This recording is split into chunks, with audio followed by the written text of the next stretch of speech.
Hey everyone, I am Stacey Comer, the host of Unexpected Journeys, and I can't believe I'm saying this, but season 1 is wrapped and I'm starting season 2, and so I wanted to do this Q&A again, and so I brought in the executive producer all the way from Tasmania. Sean Lannan is here, and we're going to do a little Q&A about season 1 and preview season 2. Sean, thank you for taking the time to join me. Stacey, thanks for having me again. It's always a pleasure, always a delight, always nice to catch up with you and see how things are at the other end of the planet. Well, first, before we get into this, I have to say thank you because you have helped me with so many technical things and logo things. And there's all these things that I wasn't aware of when I started podcasting. And I have to tell you, it is difficult. Like anybody who says just throw a podcast together, that's not how it happens. It's so much work. So thank you for every time I've messaged you and asked you for help and just all the tips you've given me. It's been fantastic. Thank you very much for saying, look, it was no trouble on my part. I've done a couple of podcasts before, so it was good to be able to share the wisdom. But the reason we're here today, and while we're doing the mutual pats on the back, congratulations on getting season 1 in the can, all finished up and done. How have you found the process?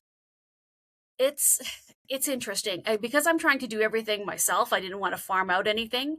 Like I said, just trying to learn the editing software and getting guests lined up in different time zones. And I am so thankful to the people who agreed to do interviews with me because obviously, being a new podcaster, I don't have a lot of views. We're working towards that. So there are some people that easily could have said, no, you're just small potatoes to me, but they agreed to be guests. So I just want to say thank you to them because it's their stories that I want to tell.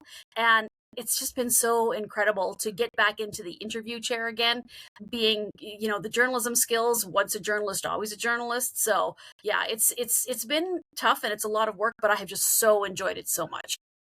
Well, that's great. And speaking of your guests, you had some fantastic stories, and some of them you actually feel quite privileged to hear their story and understand what they've been through, and the fact that they've shared them with you says a lot about both theirs and your characters. Did you have any sorts of times where it was difficult, or where the stories really affected you? Absolutely. Matter of fact, the very first episode was really, really tough. A colleague of mine, a former colleague of mine, Mike Dahl, his 15-year-old son was killed in an accident, and they set up a foundation in his name. And Mike hadn't talked really to any media and told his story. And I'm so, so thankful that he trusted me to share his story and talk about the foundation that they set up, because obviously that is a very, very difficult subject to get through. And Ian Gladue, who is the founder of a company called Mitso, they have traditional indigenous foods. He had such an amazing story. And he was, left home at 13, ended up in a very bad way dealing drugs. And then he went to work in the oil field and suffered a severe injury and came back from all of that and now has a company that has products not only across Canada, but into the United States. They're now branching out. And it's just such an inspirational story, but really tough to talk about some of those things. So yeah, it's been difficult, but again, I'm just so happy that these people trusted me with their stories, and I hope that I've done them justice. That's great. And yeah, there have been amazing stories, but you've also been fortunate enough to have pretty good sponsors on board. Are these sponsors going to be with you for the next series? So far, so good. Fingers crossed. Three Putt Golf stepped up and they decided they were going to sponsor me for season 1. They've agreed to come on for season 2. I still have room for lots of others, though. Title sponsor would be nice. So, you can always just reach out and I will share the wealth with people who have helped me out, like yourself, Sean. So, you can maybe do some peddling in Tasmania, see if anybody's interested as well. Well, I've been trying. I've been trying, Stacey. It's on my list. I'd like to see you succeed. And excuse my animals having a tug of war in the background there. They always seem to perform whenever I speak with you. That's okay. And Well, so, when they're on camera, it just makes it for interesting for people to watch. well, you can see they've got a new toy. It's bright and shiny. Um, Absolutely. and so, speaking of season 2, anything that's going to change in the format, in the placement, in the timing, anything like that you've changed, apart from obviously the Well, color scheme of the logo? Yeah. Well, we going to change the logo color, I guess, every season just for something new and speaking of new and shiny. And I was thinking of going back to like just a once a week format, but YouTube has changed the way it monetizes things, and they really look for consistency. And I do have a lot of guests still, so I'm going to keep with the twice a week. And I'm really hoping that people will subscribe to the YouTube channel. It's free, but you can't monetize until you have 1,000 subscribers, and I think I'm sitting at 36. So I've got a little bit of a ways to go. But yeah, other than that, for the most part, it's going to stay the same. And thank you to the 36 subscribers, the people that have gone in there. It helps to get you on the way, the OGs of the podcast. Well, and that's just the video. I mean, we do have listeners on the audio for the audio side of things as well, and I'm very surprised.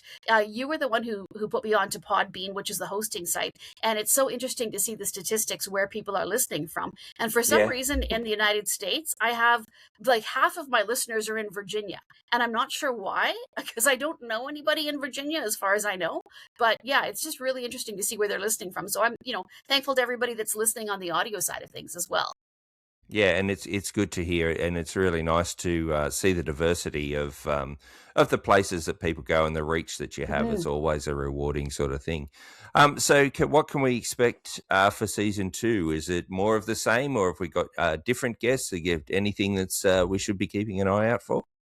It's I once again, I'm lucky to have a real variety, and that's what I want to make sure every season that I have something for everybody, something a little different. So the very first episode is with a girl. Her name is Chanel Chalazin.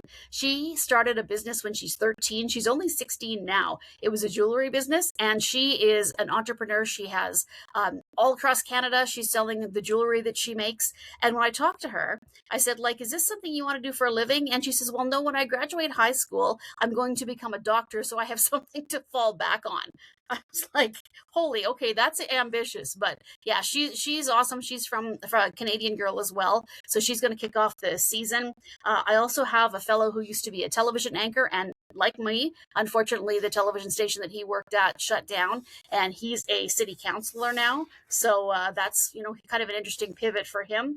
Talking to a former Much Music VJ. Much Music was they have Canadian MTV, I guess, here, and talking about the 90s and the people he interviewed and what that experience was like. His name's Bill Welichka, and that was a really, really cool story as well.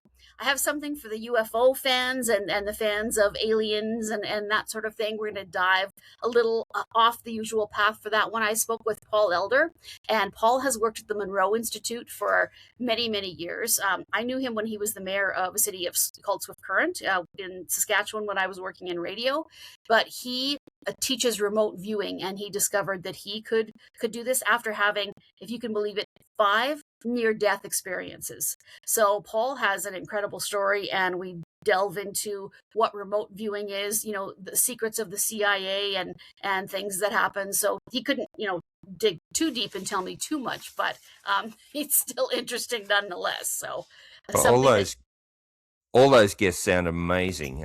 So it's something to really look forward to. So yeah. yeah, we're looking forward to it. And still the platforms all the same. Nothing new. No one Yeah, left. No one.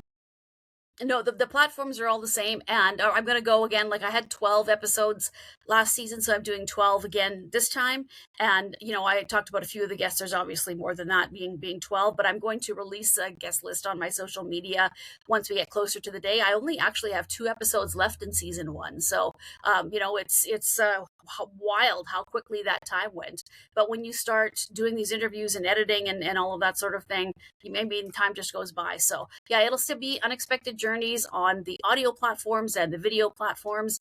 And again, Sean, thank you to you. I credit you as the executive producer because you help so much. Jessica Lemon from Lemon Entertainment, she stepped up right away to represent the podcast, so she's helping out with just the back end side of things, the publicity and some of the forms needed as well. And there's a fellow, his name's Mike Axe, and he is from Los Angeles. And I connected to him through another project I was working on. He's helped me with some of the technical stuff and some of the guests as well. And just, having people where I can message you guys and ask questions, and it's so amazing. And like I said, I'm hoping for sponsorship so that eventually I can put you guys on a payroll of some sort that doesn't that's not $5 a month. Oh, that's okay. That's okay. We do it for the love of it, I'm sure, and like to see people work. So just before we go, Stacey, well, firstly, congratulations. But if people want to reach out and speak to you, if they want to talk to you, communicate, what's the best way to get in touch? They can either go through the social media messaging there or just email us. It's unexpectedjourneyspod@gmail.com. So really easy, or like I said, find us under Unexpected Journeys anywhere on social media and send me a message. Love to chat about potential guests or sponsorship or ideas or critiques. However you want to discuss things, reach out that way. And yeah, I'd be happy to chat. Great. All right, Stacey. Well, congratulations again on season 1. Looking forward to season 2 and onward and upward. And let's hope that we can build that listenership and sort of take it up a notch and get those stories out there. Well, thank you so much, and thank you again, Sean. I know we'll be chatting again soon, but I very much appreciate you doing this for me as well. You're very welcome, and good luck with it.